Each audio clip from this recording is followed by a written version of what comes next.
You are Locked On KNICKS Postcast, part of Locked On Sports New York on the Locked On Podcast Network. Your team every day. All right, the Knicks go wire to wire in Game 5 against the Pacers. Knicks win it 111-94, and because of the win, the Knicks live to fight another day. That's right, it's now 3-2 Indy. How about Jalen Brunson? Tremendous from beginning to end. Really an unforgettable night for him. Meanwhile, Karl Anthony Towns certainly made his presence felt as well, and because of it, as we said, there will be a Game 6 back in Indianapolis on Saturday night. Hello, everyone. I'm Jay Berman. If you're a New Yorker, you might recognize my work. If not, welcome aboard. I've spent more than 2 decades in the biz, everything from TV to web to radio. Glad to have you. Please follow me on X at Jay Berman, Jayberman. Welcome to the Locked On Knicks Postcast, both on the Locked On Sports New York YouTube channel and the Locked On Knicks podcast feed. The Postcast gives you a place to hang out after every single Knicks game.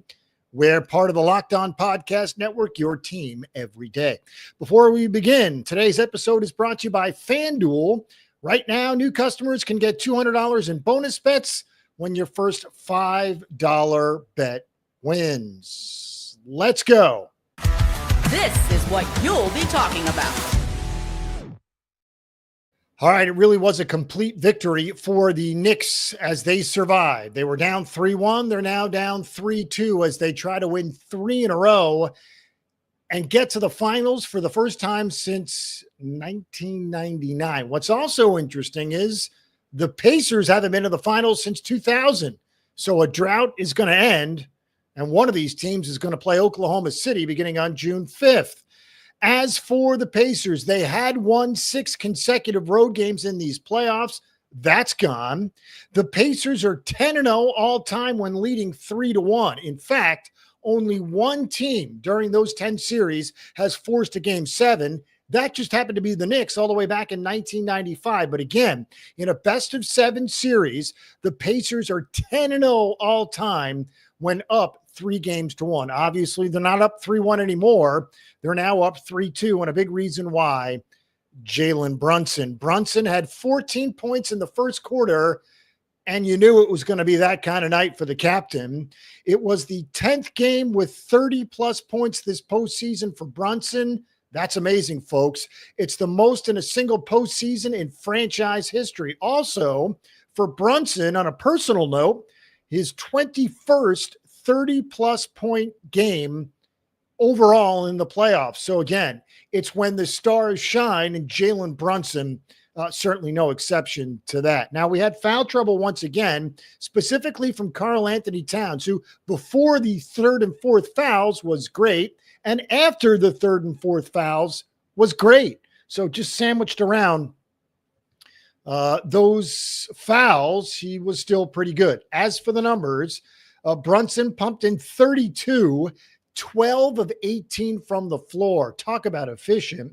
He was 4 of 7 from 3, made all his free throws, had 5 assists and 5 rebounds, and was a plus 18. Karl Anthony Towns, meanwhile, chipped in with 24. So they had 56 of the Knicks 111, almost half their points. And speaking of Karl Anthony Towns, he also had 13 rebounds and 3 assists. He also was a plus 26 in the plus minus. That is by far the best tonight of any player. And just for perspective on this, the Celtics had 4 starters at least minus 20. Nesmith, Turner, Nembhard, and Halliburton were all at least minus 20. What's interesting about that is Pascal Siakam, the other starter, was only a minus 1. So when he plays, it's usually good things for the Pacers. Anyways, back to the Knicks. 32 points for Jalen Brunson, who once again kicked it into gear when his team needed it the most. And he just goes to show why he is the captain. He's Captain Clutch.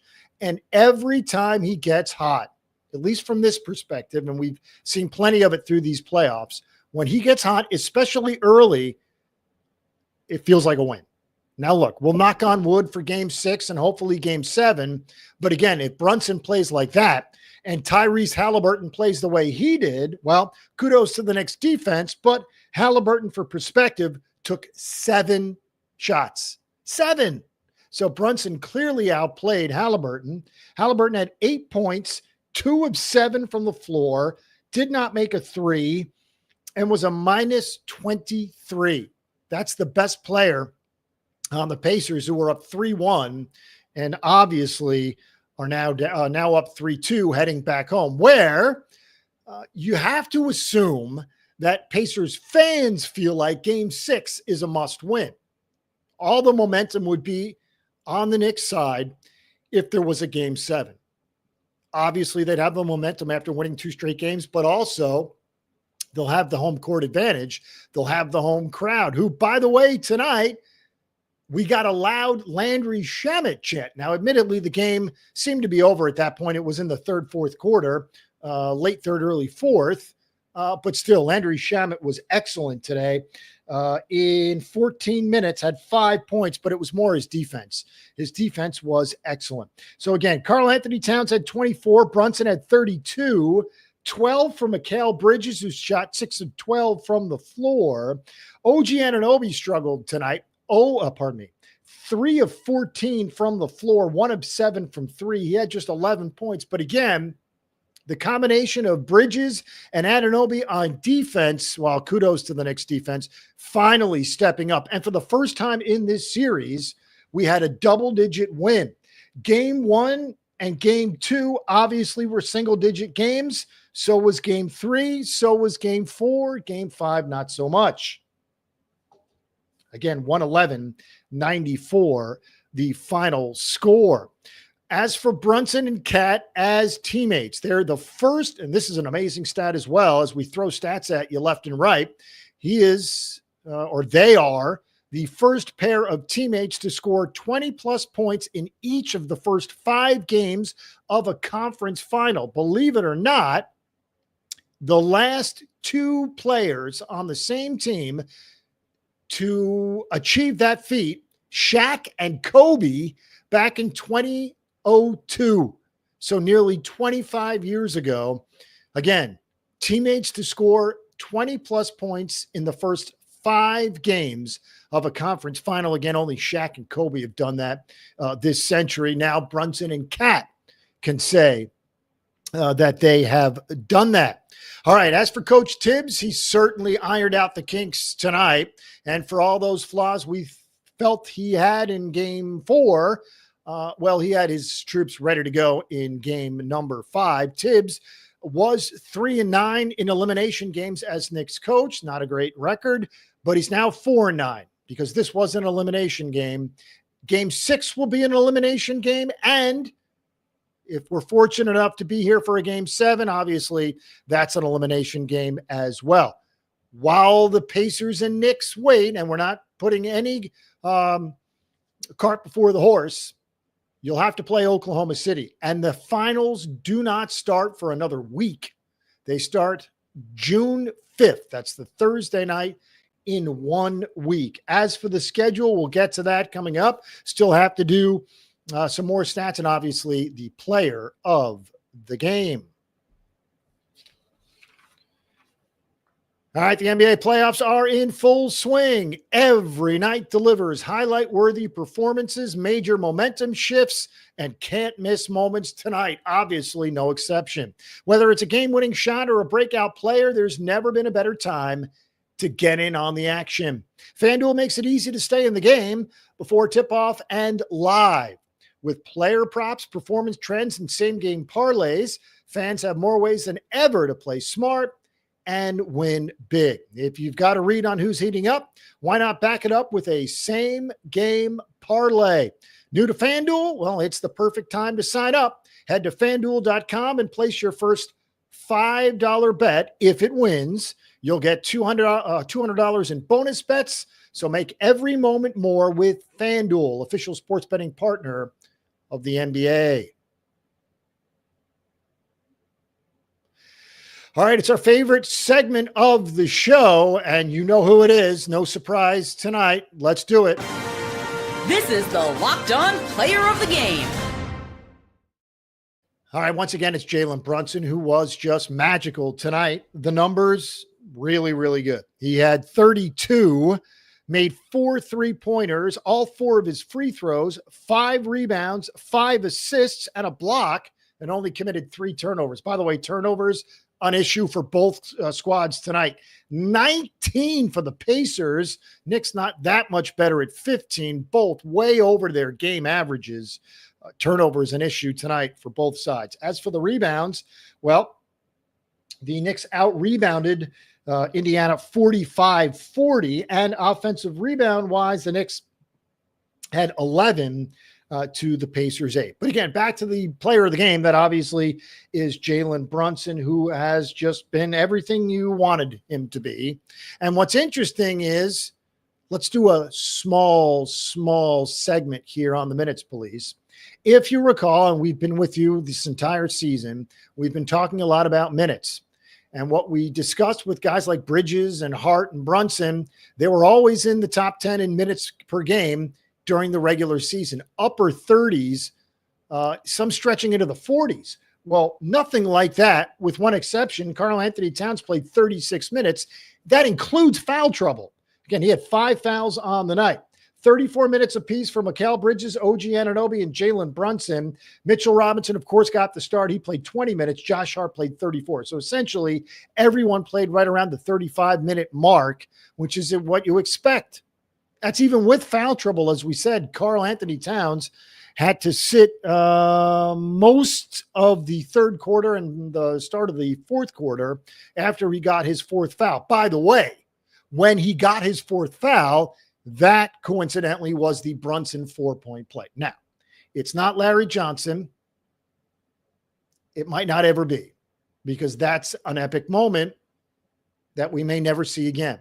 But it's the 2025 version of the Knicks 4-point play, and it was a big one.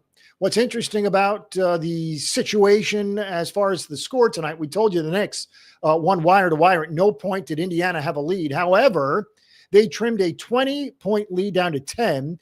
They then trimmed 22 down to 13, and they just couldn't get over the hump. Every time they got close, every time they got it down to almost single digits, the Knicks would bounce back with a spurt, and they did so again tonight. 111-94, the final score. As we said, the player of the game is Jalen Brunson. He had 32.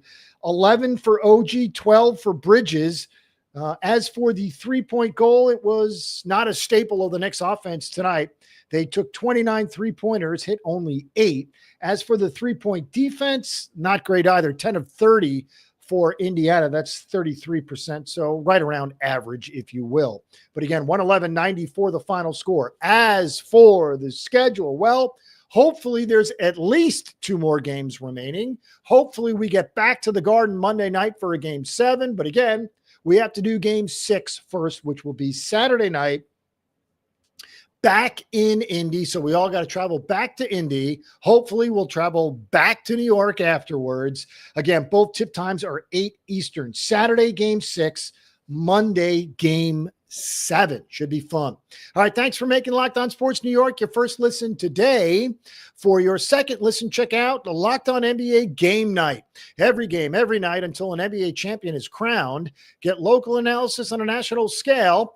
Find NBA Game Night on Locked On NBA on YouTube or wherever you listen to podcasts. Also want to mention our partners in crime over at Locked On Knicks. That's Gavin Shaw and Alex Wolf. Again, all the stuff at Locked On Knicks is theirs. They're the best, so follow, subscribe, and enjoy. 111-94, the final score as the Knicks win. And because of it, we're heading back to Indianapolis. A day off on Friday, right back at it Saturday night for a game 6. And again, the Pacers have never lost a playoff series when leading 3-1. Unfortunately for them, it's now 3-2, and the Knicks are back in it. So we'll have to wait and see for a very pivotal game 6. Once again, another elimination game, and it bears repeating. Tom Thibodeau, 4-9 in elimination games as Knicks coach. That's 13 elimination games he's played. There'll be a 14th, hopefully a 15th, in the Eastern Conference Finals. See you in 48, folks. Have a great night.